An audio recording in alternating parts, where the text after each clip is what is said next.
Oke guys, welcome back to Daily Charting with Toshi, di mana kita akan daily chart your favorite cryptocurrencies. Oke, dalam 24 jam terakhir, crypto market meningkat sebesar 2,63%. Dengan total market cap mencapai 1,4 triliun US dollars, dengan penurunan Bitcoin dominan sebesar 0,09% dan peningkatan volume sebesar 3,28%. Ya, jadi lagi-lagi untuk hari ini Bitcoin dominan cenderung turun. Untuk dalam 24 jam terakhir Bitcoin drop sebesar 2,93%. Dan sekarang di angka 26.398. Kemarin itu sempat ke angka 25.500-an ya. Jadi lagi-lagi itu adalah kemungkinan besar volatility yang terjadi karena posisi long yang terlalu over leverage dan overconfident yang akhirnya membuat mereka terlikuidasi. Tapi untungnya EMA20 masih tetap berhasil menahan Bitcoin.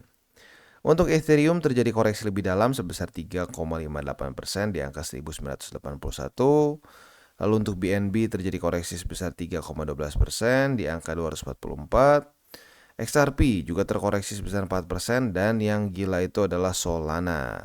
Dia ngedam sebesar 11,63% di angka $58 lebih 39 sen ya. Oke, nah selanjutnya sebelum kita masuk ke ekonomi kalender, seperti biasa gue akan ingatkan dulu bahwa sekarang TCI sudah punya Twitter official yang aktif lebih tepatnya ya. Dari dulu udah ada sebenarnya dari Februari 2022, cuman belum diaktifkan. Jadi buat lo yang pengen dapat news terbaru, mendapatkan memes ya dari kripto, ya memes kripto tentunya ya, dan berbagai macam news-news baru, analisa dari ya intinya dari semua yang berhubungan dengan kripto, lu bisa pertimbangkan untuk follow Twitter kita di @toshikriptoindo ya. Oke, nah selanjutnya kita akan geser ke ekonomi kalender. Kita geser dulu ke GMT plus 7 seperti biasa. Dan untuk hari ini kita bisa lihat ya, tanggal 17 November hari Jumat. Kalau kita di sini dari US itu akan keluar satu data penting ya. Coba kita cek lagi, takut skip nih. Yes, hanya ada satu data penting yaitu building permits jam 8:30 malam. Untuk building permits ini harapannya adalah dia itu sebentar, ini udah lewat ya. Sebentar. Oh, belum. Ini data kemarin nih ya. Tanggal 17 November kita bisa di sini forecastnya adalah 1450. Nah, harapan kita adalah dia itu lebih rendah daripada ekspektasi. Berarti di bawah dari ini ya. Itu untuk hari ini tanggal 17. Besok tanggal 18 udah hari Sabtu. Jadi seperti biasa nggak ada yang terlalu penting ya. Oke, selanjutnya kita akan geser ke news dan BlackRock sudah secara official memfile spot ETF untuk Ethereum ya. Nah, jadi kita bisa di sini tanggal 16 November ini asset management giant BlackRock ya baru saja secara official memfile spot Ethereum Exchange Traded Fund ya. Kalau kemarin kan baru dia ini register di Nasdaq. Sekarang dia sudah masuk ke SEC begitu. Jadi sudah official di sini ya. Nah, tentunya kita tahu ya bahwa ETF ini semakin ramai sejak Agustus kemarin di mana Federal Appeal untuk SEC ini dianggap salah ya saat dia mereject application untuk digital asset management Grayscale awalnya waktu itu untuk meng-create spot Bitcoin ETF. Jadi aneh ya disebutnya kenapa mereka memperbolehkan futures tetapi nggak boleh spot.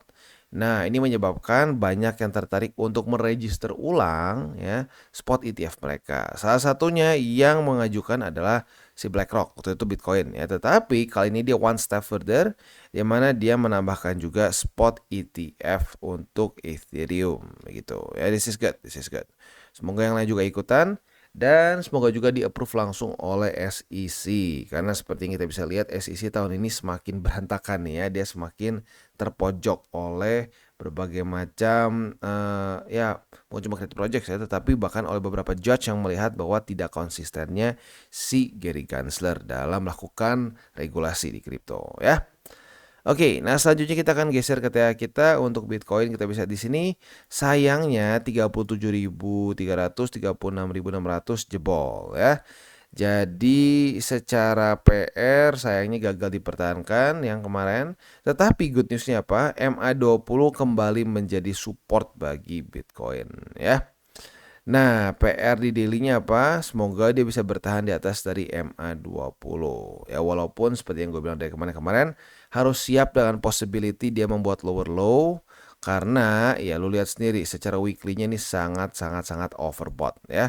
Kalau kita lihat di bull bukan bull tapi si Bollinger Band-nya, kita bisa lihat dia itu masih sedikit di atas dari upper band. Jadi untuk kemungkinan koreksi lebih dalam masih memungkinkan begitu ya. Nah, selanjutnya kita akan geser ke indeks dolar. Untuk indeks dolar kita bisa lihat di sini ya. Dia kondisinya itu sebenarnya oke ya, sebenarnya masih oke. Dia masih bounce di 104,13. Menurut gua ada possibility dia bisa sampai ke 105,05. Tetapi intinya apa? Kalau sampai ke sini semoga ke reject. Retest 1, retest 2 sebagai resisten dan lanjut membuat lower high dan membuat lower low. Itu harapan gua ya. Oke, jadi kurang lebih seperti itu untuk indeks dolar ya. Dan secara makronya, selanjutnya kita akan geser ke buy limit. Tetapi sebelum kita masuk ke buy limit, seperti biasa gua akan disclaimer dulu bahwa semua konten dari TCI bukan financial advice. Ini semua bentuknya adalah edukasi. Lalu bagaimana cara untuk mendukung TCI? Ada banyak caranya. Lo bisa like our video, bisa share our video, atau juga bisa menggunakan link referral kita di bawah. Dan selanjutnya kita akan dengar dulu pesan-pesan dari sponsor kita pada hari ini. Oke, today's video is brought to you by Bybit. Dimana di Bybit ini kita bisa melakukan berbagai macam hal. Mulai dari trade sesimpel spot trading, ataupun juga kita bisa derivative trading. Dan tentunya di Bybit ini banyak sekali promo-promo. Salah satunya sekarang sedang berjalan adalah 8 juta USDT prize pool yang kita bisa dapatkan di 2023. Dan ada Lamborghini dan juga Rolex yang menunggu kalian. Dan juga buat kalian tertarik untuk masuk di Bybit, ada juga sign up bonus mencapai 5.000 USD ya.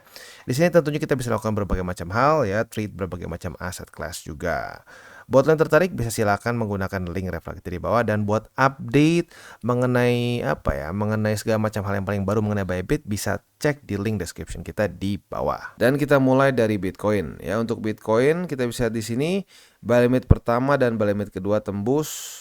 Buy limit yang bertahan adalah buy limit ketiga di angka 35.439 dan juga dengan EMA 20 tentunya ya. Jadi untuk posisi spot sekali lagi tinggal tersisa, boleh pilih di EMA 20 atau di 35.439. Itu untuk posisi spot. Untuk posisi futuresnya kita bisa lihat di sini ya.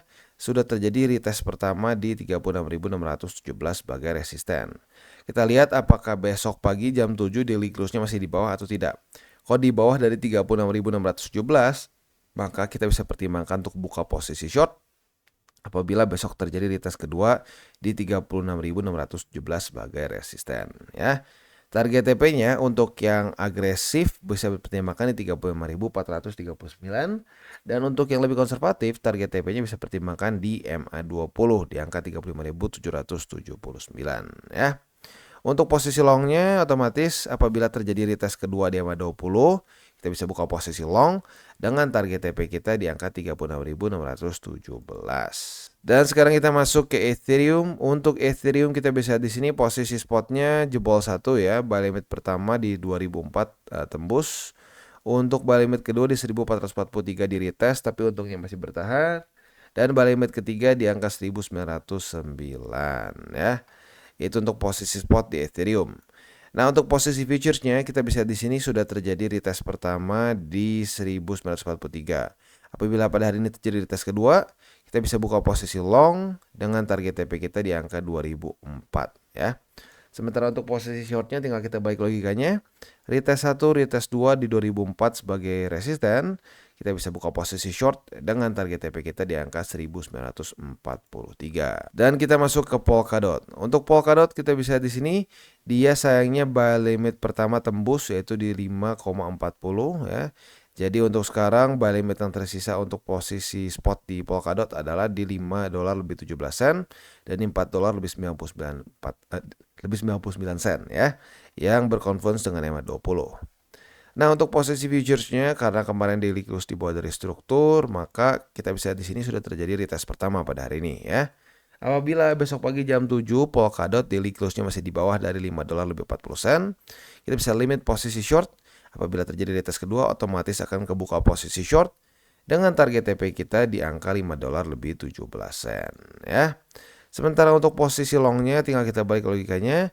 Apabila terjadi retest 1, retest 2 di $5 lebih 17 sen sebagai support, kita bisa buka posisi long dengan target TP kita di $5 lebih 40 sen. Dan kita masuk ke Cardano. Untuk Cardano kita bisa lihat kemarin membuat suatu higher high dengan wicknya, tetapi sayangnya untuk buy limit pertama dia kembali jebol ya. Jadi buy limit pertama di 37 sen jebol, buy limit kedua di retest di 36 sen tapi untungnya masih bertahan. Buy limit ketiga, nah buy limit ketiga bisa pilih di EMA20 atau di 33 sen ya. Itu untuk posisi spot di Cardano. Untuk posisi futuresnya kita bisa di sini sudah terjadi retest pertama di 36 sen sebagai support. Apabila pada hari ini terjadi retest kedua, kita bisa buka posisi short dengan target TP kita di 37 sen. Ya, kita bisa pasang limit posisi long di sini ya. Sementara untuk posisi shortnya apabila besok daily close-nya itu masih di bawah dari 37 sen, maka kita bisa limit juga posisi short di 37 sen. Apabila terjadi retest kedua, kita bisa langsung dapat otomatis posisi short dengan target TP kita di 36 sen. Dan kita masuk ke Solana. Untuk Solana akhirnya terjadi koreksi yang lumayan signifikan ya, 11,68%. Nah, ini menyebabkan buy limit pertama dari Solana tembus di 58,85. Jadi buy limit kedua di 47,47 dan buy limit ketiga di 44,42 yang tinggal tersisa untuk Solana ya.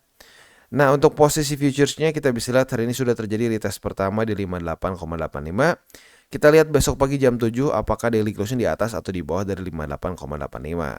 Apabila di bawah, maka ini adalah retest pertama, kita bisa limit posisi short. Terjadi retest kedua, otomatis kebuka posisi short dengan target TP-nya di 47,47 atau kalau mau sedikit lebih konservatif ada struktur baru kemarin ya, yaitu di sini di angka 51,61. Ini ya ketutup. Oke. Nah, jadi kurang lebih seperti itu untuk di Solana dan juga ending dari DCWT kita pada hari ini. Sekali lagi mengingatkan, untuk hari ini akan keluar satu data penting dari US ya, jam 8:30 malam. Jadi buat lo yang konservatif, punya posisi futures, apabila jam segini ya masih belum kena target TP, boleh pertimbangkan untuk TP secara manual posisi futuresnya. Oke, jadi kurang lebih seperti itu dan seperti biasa gue ingatkan jangan pakai uang panas, jangan over leverage, dan berpikirlah jangka panjang untuk kripto. Oke guys, jadi itu adalah akhir dari segmen DCWT kita pada hari ini. Dan jangan lupa bagi kalian yang merasakan manfaat dari segmen ini, jangan lupa untuk share ke teman-teman kalian. Dan apabila lu pengen mensupport channel kita, ya TCI, jangan lupa untuk menggunakan link referral kita di bawah. Nggak wajib ya, tetapi apabila lu menggunakan link referral kita di bawah, ada macam-macam ya, dari Bybit, Huobi, Maxi, toko kripto, dan banyak lagi ya. Ya, walaupun nggak wajib, tapi kalau menggunakan link referral kita, lu secara langsung membantu perkembangan dari TCI. Dan satu lagi, jangan lupa juga untuk join Telegram group kita, di mana kita bisa ngobrol-ngobrol santai mengenai dunia cryptocurrency secara dua arah. So, jangan lupa untuk like, subscribe, klik the bell icon, and see you on the next video.